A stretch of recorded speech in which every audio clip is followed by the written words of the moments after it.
Hi, so welcome to another episode. I think this is probably number 5 now. Quick introduction, my name's Kat or Catherine. I'm a very new knitter based out of Hertfordshire in the UK. And I'm just sharing my knitting journey basically, as well as other things. I've got quite an interest for nature, natural living and practices such as yoga. So anyway, this is me. And welcome. It's nice to see you again if you are someone that's watched the last few episodes, and if you're not, hi, welcome. It'd be lovely to connect with you either here on YouTube or Instagram or even Ravelry. So yeah. It has been 3 weeks since I've discussed knitting. I've been posting other videos because I've had quite a busy few weeks. We've had we won't talk about it just yet, but it's been a journey the last few months. So last time I was here, I was working on this. My swancho, Ninilchikl swancho by Caitlin Hunter of Boyland Knitworks. I'm really happy with how this has turned out. I did make quite big modifications. I think last time I'd asked people how I might change or modify the sleeves, because I did want this for working outdoors and to have full movement. And as you can see, I did manage to adjust it. So I've got my sleeve start here as opposed to here where Caitlin has them start.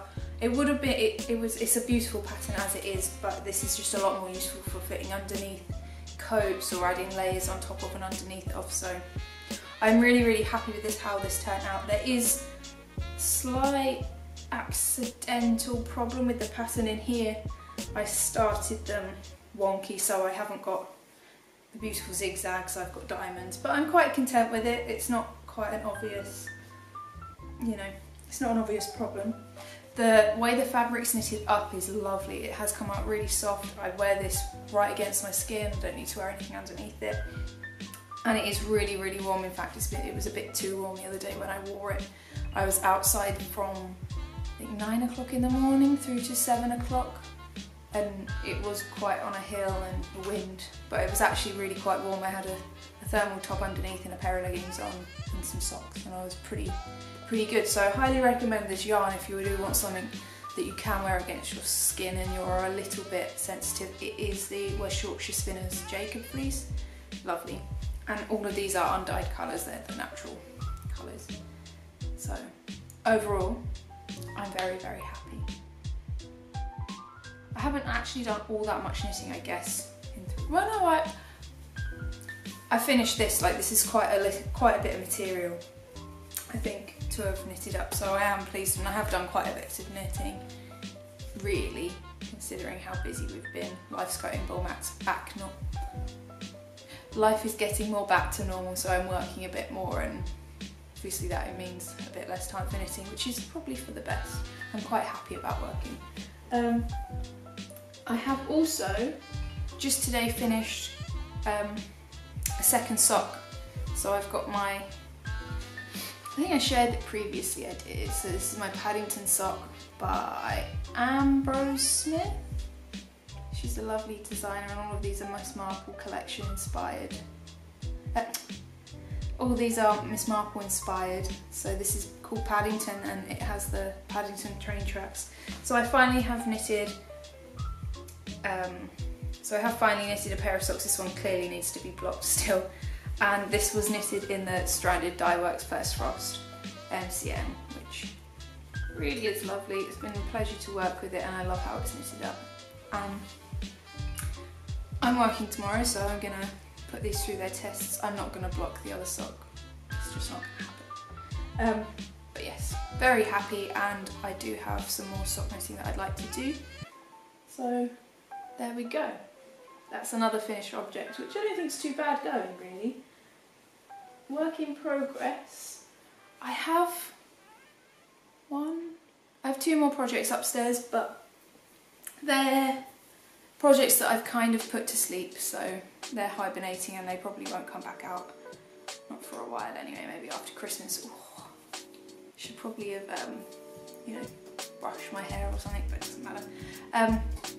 So when we went up to visit my other half's family last week, which is why I wasn't here to talk to the internet. Can I say that? Talking to the internet? I don't know.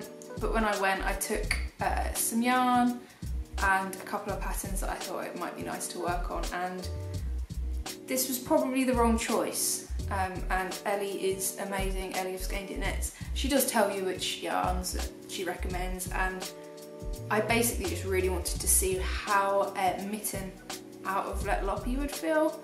So I decided to cast on her latest one. Or is it? Maybe it was last month's now, I'm not sure. But either way, it's the Marriott mitten. And it's in the Let Loppy yarn. I think this is a gorgeous pattern. I do really like how it's turned out. It's potentially a bit too large. I have very big hands, but they'd have to be for someone with as big hands as me. I didn't listen to the side, but I do think actually they are pretty good, and the material itself is gorgeous, so it will inspire me to maybe get some more, maybe of the thinner, the Iron Band, is it? I can't remember, the thinner Let Loppy yarn, but either way I'm very happy, and I might make the other one of this and either keep it for myself or gift it. I think I might gift it just because these aren't really my colours. I kind of really would like a festive red and light grey pair, but maybe of the Evia, because I loved knitting that pattern up, and I've already knit 3 pairs, which I have showed in the past, but yes. Highly recommend the pattern as always, and Let Loppy is brilliantly warm and considerably waterproof, which as someone that makes coffee outdoors, I think some fingerless mittens in this yarn will be absolutely perfect, especially if I've got a couple of pairs so I can rotate them, because I am a nightmare, I spill stuff on everything, which is why I went for these colours. Coffee-ish hides a multitude of sins. I did actually wear this. And I haven't got everything on me, so I guess I get a pat on the back for that. And other than that, I did start what was going to be another Ninilchikl the other day. So I went to visit my mother, who has requested something already, but decided she needed an Ninilchikl swantra, which kind of surprised me. It's very different for her. But she also teaches yoga, and I think the thought of having something this nice, loose but warm to throw on after a class was pretty good. So I did do a bit of a stash dive, and I cast this on. But as you can see, well, I would probably wear this. I've got a selection of mustards, some navy, some clay colours. Like, I pulled a selection of colours, and I actually thought it would be a beautiful, beautiful swantra. However, when I saw the colours starting to come together, I decided that it's just not, this isn't a gift she would like. So I've got some yarn that I've put it in a basket, and I'm going to order it very, very soon, as I'd like to get that done before Christmas, and it's getting very close already. So this is probably going to get pulled back unless I really decide that actually it's an item that I would like. And I would like another one, but I'm thinking maybe more autumnal colours, or maybe even a festive one. But I'm not going to have time to do it for myself this year, so we'll see what happens with that one. So that's all of the works in progress really that I'm going to share with you, and my finished objects. I'm still very pleased with this. Yes. So I've done a bit of dyeing, which I've done more. I don't know quite what I've done with them, which is mildly disconcerting considering I've been doing this in my own home. So I have 2 more sock patterns that I would really, really like to try. I would actually like to try just a vanilla sock that I can start to make socks while I'm with other people, because I've been doing the pattern ones which are great. They are really good because they keep your interest a bit, but I have found that I have had to just pause and actually listen to people in conversations, and it would be quite nice to have a pair that I can just knit the whole way up. So that's what these are for. One pair of rather festive socks. This is a Blueface Leicester bamboo blend. Same in this one. And I think this one will be the plain ones. My vanilla socks, so to speak. I think I've found the gauge that I like to work at with this. So I've finally got a needle size that I like. I just need to get a shorter cable maybe, because the cable I've got is huge. So there is these two. Quite happy with how these have dyed up. Quite fun colours. Semi-solid as opposed to too variegated, really. Like, there's quite a bit of variegation in this, but I really like it. Yeah, I don't know.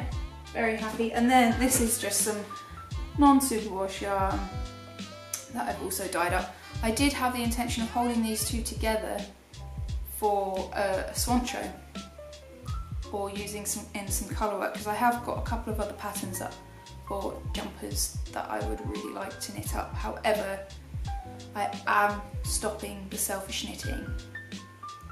I'm starting to do Christmas gifts and thinking about what I'm going to do for those, so yeah, there we go. I'm gonna have to tie this up because it is doing my head in. This is a strong hairdo. So yeah, I have managed to do a little bit of yarn exploring, so to speak, some bit of knitting fun. I did manage to get to Yarnporium last Saturday. Unfortunately, I did have tickets to the Friday, and there was a colour workshop that I had booked onto, but it got cancelled, which is okay.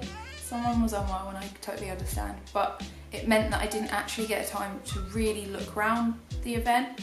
I teach yoga on a Saturday morning, so I had to teach and then brush off into London. And by the time I got there, it was all a bit overwhelming. The Yarnporium itself was very, very full. So I just went and sat in the workshop room a bit early. And the workshop that I chose to do was with Jane Lithgow, let's double check. I'm sure that's her name. Yeah, Jane Lithgow. And it was a British breeds workshop, so I was hoping to learn about different kinds of British sheep. It was a bit different in that she was working with, I've got it here, Wild and Woolly.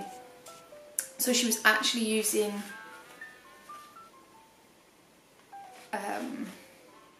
a bit of a mix. So there was some Icelandic yarn, I'll show you actually.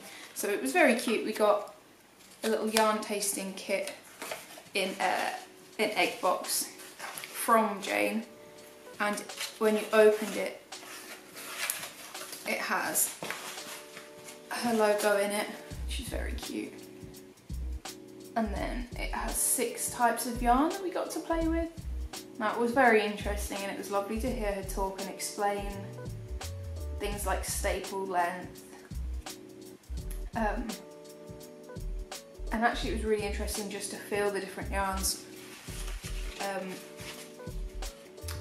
So yeah, throughout she explained a little bit about, like I said, the staple length and what yarn is good for what thing, and then we were given the yarns and told to just knit a sample, knit how much you'd like, swatch with it.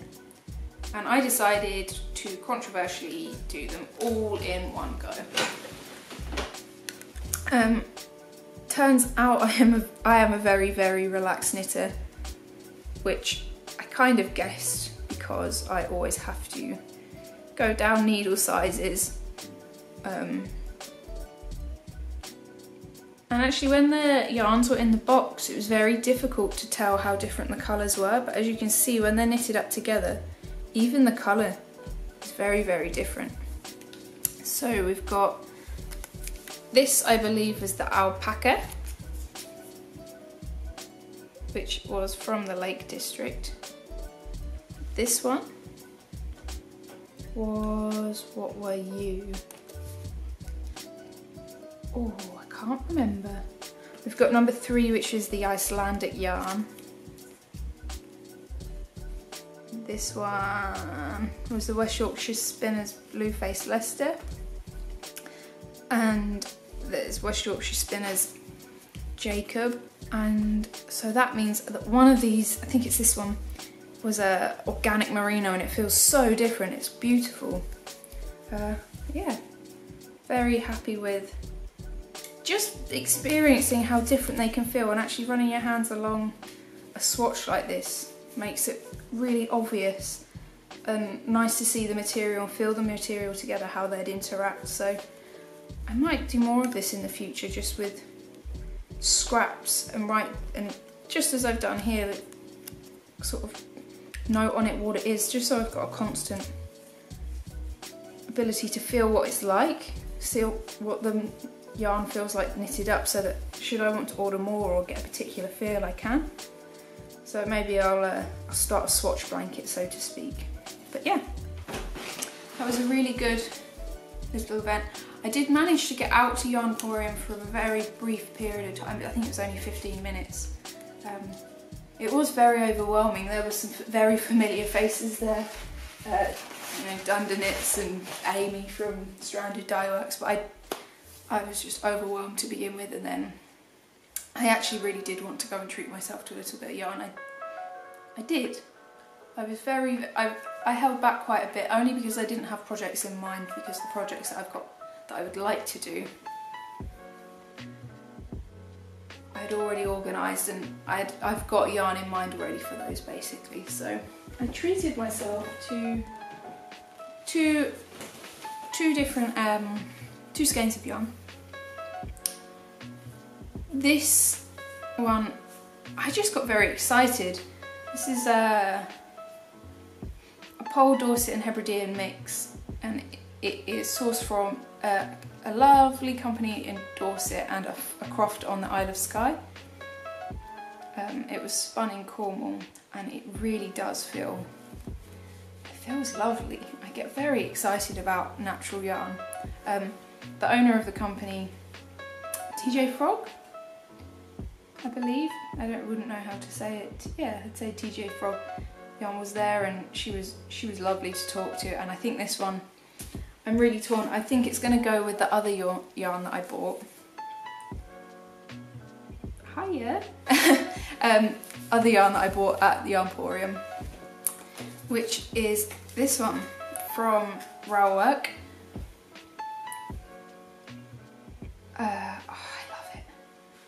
I love it. So it's an organic yarn, and the colour is Obsidian, which is just, I think it's gorgeous, and I do think that both of these together will make, I'm thinking maybe a hat and a cowl, very short one, or maybe a hat and some fingerless gloves for my coffee work, but obviously this is going to have to wait. I did stand and have quite a long chat with Christine from Railwork, and I can't recommend her yarn enough. The ethos behind it is just unbelievable. It's all dyed with kind of respect for the environment and to an organic level, and I won't go into organic, non-organic, those things, but you know, organic's better than nothing nowadays, that's for sure. I'm going to put this on here on my big pile of things. And I highly recommend actually going onto her website or following Christine on Instagram, railwork_wool. Oh, look at that, isn't that just so cute? Christine does have a shop, which I believe is in Munich. But she's known the family that owned the sheep for 25 years.